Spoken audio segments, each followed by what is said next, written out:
the estate that has the shoot. We have in Bath, we have our deer, and it's something that as chefs, it's very exciting to cook with wild food. So we thought that tonight would be an excellent way to showcase game and to showcase how we use it in the kitchen, as well as having Justin here to talk a bit about how it all operates, and Luke, who's going to pair it with some fantastic wines. You're in for a real treat this evening. Good evening, I'm Justin. I'm the estate manager here at Combe. Combe is a 4,000 acre traditional rural estate.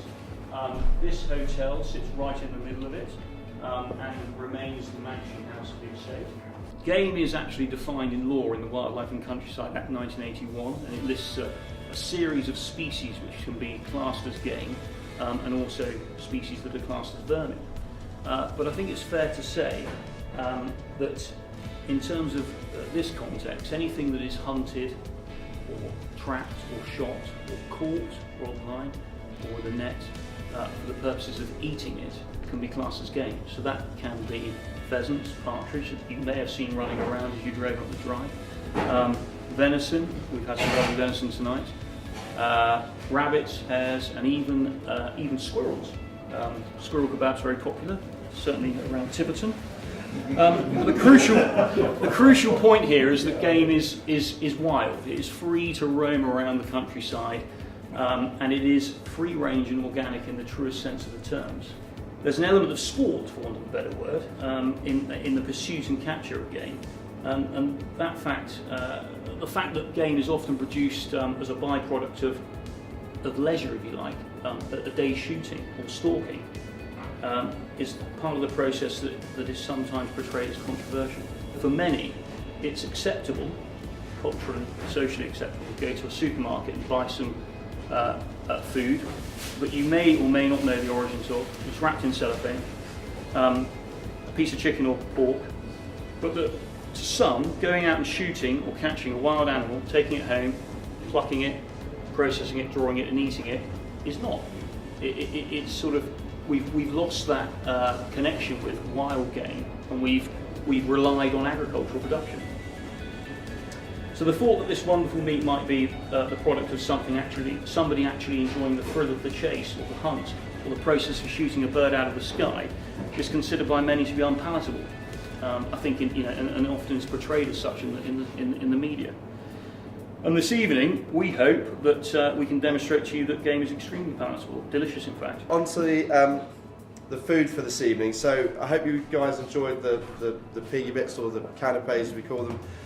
We had some of our famous crackling there. There was some duck breast that had been lightly smoked and glazed with some beetroot reduction. We had some mackerel that had been cured in a little bit of elderflower vinegar with some wild fennel and some wild fennel slaw on top. So the starter is, as you've probably seen already, we've got a venison carpaccio. We're serving that with some old Winchester cheese, which is an incredible cheese. That's going to go really well with the venison. We're serving that with some rocket from the garden and a lovely little sort of dressing to go with it. So I've chosen a really interesting, slightly odd piece of wine from the region, the fine wine region of Spain, which is Rioja.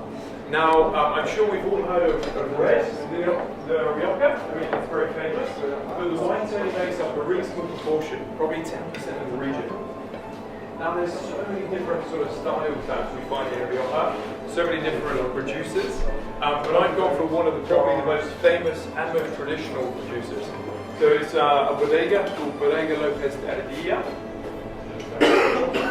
and they've been going there for over 145 years, family owned, so they're on the 5th generation now, and it's the daughter, or the current daughter of Mercedes. Shooting here takes place in two formats. So we have walked up, or what are often referred to as rough days, and we also have formal driven shooting. Walked up, or rough days, is a sort of traditional form of shooting where a group of friends or an individual would go out with a dog, walk up the hedgerows or a bit of rough ground and try and shoot something, anything that's edible. The bags are low generally, and the days are long, and there's a fair bit of energy expended, and sometimes they're very long if If the shooting's not too good, you might only get one opportunity, and that opportunity could be missed. And then we've got driven shooting. So driven shooting is conducted on a more formal footing and can be called an organised day's shooting. On a typical day's shooting, we would normally meet, the team of guns would meet at the shoot lodge up at the family home at about 9 o'clock for tea and coffee and maybe a bacon sandwich. The guns would be given a safety briefing because safety is paramount. So we run through the rules of the day, what they can and can't shoot. So the rules include no mobile phones, no ground game. We don't allow people to shoot anything that's on the ground. So no rabbits, no hares, no foxes, anything like that.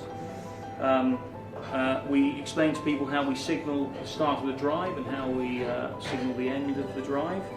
And then all of the guns would then draw pegs, and we'd make our way to the first drive. And there are usually 4 or 5 drives during the day, and there would be a break for lunch. Once we start the drive, what happens is we'll tell the people we're ready, and the gamekeeper and his team of beaters will start their manoeuvres. And the beaters, with their well-trained dogs, will start to manoeuvre the birds, so they come through the covers, making a little bit of noise to just get the birds moving towards the drive into the woods to what we call the flushing point. And we would like to ideally present the birds, get them to the flushing point so that they flush out of the covers over the line of guns, and they fly high and fast and they're sporting. So hopefully the birds fly to the guns and the guns start to shoot, and they use shotguns, so 12 bore or 20 bore or other calibers of guns. Shooting a cartridge, they would ordinarily have 2 shots at a time, and we generally here on the estate shoot single guns. So shot game, as it's shot, are retrieved by a team of pickers up and their dogs. They're usually Labradors, slightly better trained than the keeper's dogs, the beaters' dogs I should say, because they're sort of in public view, so we don't want the wild ones running around. Any wounded game is quickly dispatched, and it's all taken back to the game larder after each drive. So all of the birds that are shot after each drive taken back to the game larder, chilled down, and they're ready then to be sent off to the game dealer. Here at this estate we strive to produce sporting birds. It is about sport, having fun, challenging shots. We don't want things to be blasted out of the sky. We want high, fast birds that are challenging to the experienced shots but not daunting to the newcomer. We want to invite and welcome people into the sport. All of our game that we produce on this estate is processed locally and sold through local shops, direct to hotels, which is the pig, restaurants, farm shops, or distributed via a local game dealer. It goes far and wide. In order to encourage consumption of the game shot here, we present all of our guns on the estate with oven-ready birds.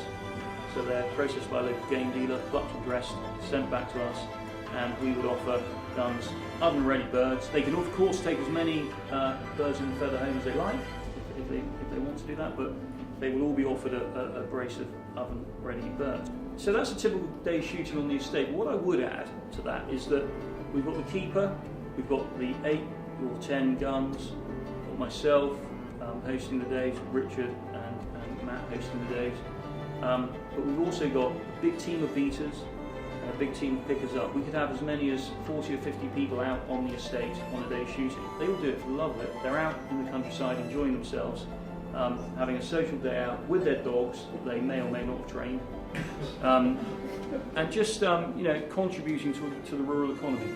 It's a fantastic way of getting people outside and carrying on what is a very traditional activity.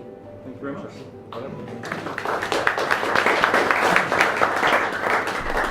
Main course, we've got partridge, obviously. The first game bird, the most approachable bird. It's the bird that my kids always ask me if they could have for dinner. They love partridge. It's a fantastic sort of starter bird to try. Sort of not as gamey as maybe well-hung pheasant or anything like that. So we've spatchcocked the partridge tonight, and we've done an incredible damson glaze. So you've got that sort of sweet and gamey flavour. That's going to come whole. And we're serving that with some salt-baked celeriac, some swede with some burnt butter. We've got some elderberries, which we're going to serve in a red wine sauce, and some new potatoes. Dan, did you forage these elderberries? Yeah. Dan is always out every morning foraging. He's like honestly, he's a man possessed at this time of year. So he's picked all of these himself. So I hope you enjoyed the starter. I hope you're enjoying the wine. So thank you very much. Cheers. Thanks.